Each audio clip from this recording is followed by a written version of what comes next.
Hi, I'm Sophia Ruan Gushée, a non-toxic lifestyle expert, author of the book A to Z of Detoxing, the ultimate guide to reducing our toxic exposures.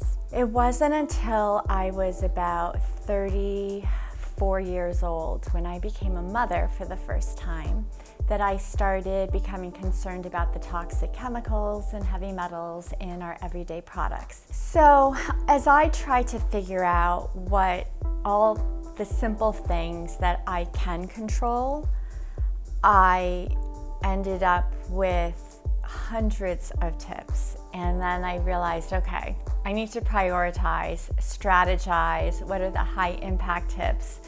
And they turned out to be really simple.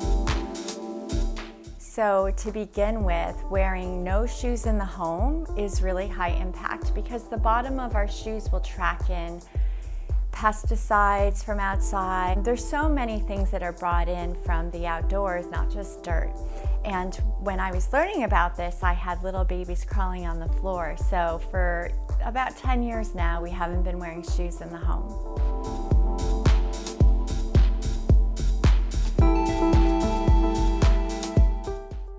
At home, we have technology home bases, which organizes the charging of laptops and iPads and iPhones. I'm trying to implement a house rule where most of the time when the technology is not in use, it's charged in the technology home.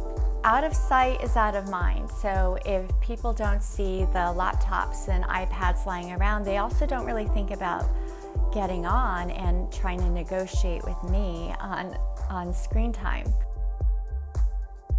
Carpets are tricky. They collect their reservoir of dust and allergens, and if you have carpet that is wall-to-wall or really large, so it's under heavy furniture, it's really hard to clean properly. So a lot of these chemicals, when outdoors, they break down through the sun and wind and the outdoor elements, but indoors they can't really break down.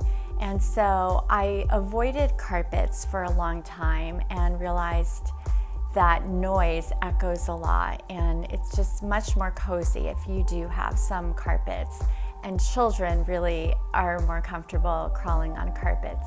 So I got carpet tiles, which I thought was a really great solution because if there's a section that's really dirty, it's easy to bring it outdoors and clean better under the sun and fresh air.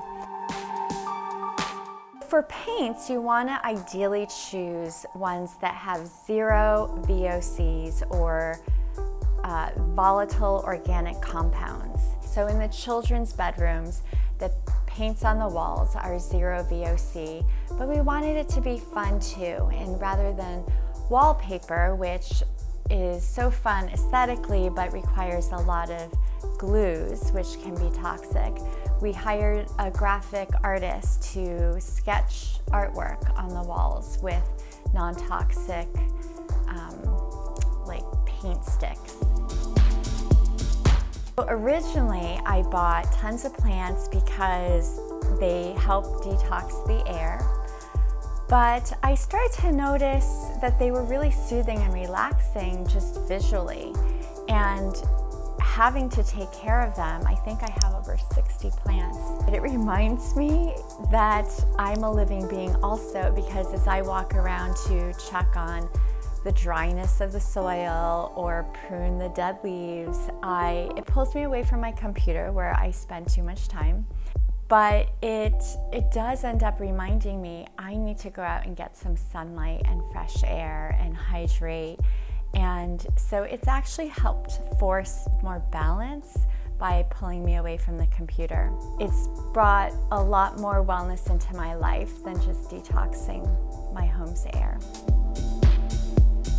A few years ago, I discovered these beautiful glass water bottles that allow for crystals to be in the bottle to infuse the water. I don't know if it's true, but I started looking into it and I learned that shungite, which is a black rock, has been studied a lot for detoxing water. It's comparable to carbon, which is used in most water filtration systems. And I happen to have a bunch of shungite stones. I just put them in the water in case they help. And again, it's a really fun conversation piece to have when guests come over. So the infrared sauna I love. I don't understand why I don't get to enjoy it more than I do, but there are many health claims, including detoxing and helping to soothe inflammation and pain. I notice right away how much it clears my head. If I have brain fog, when I have brain fog, time in the sauna is the best way to clear my head.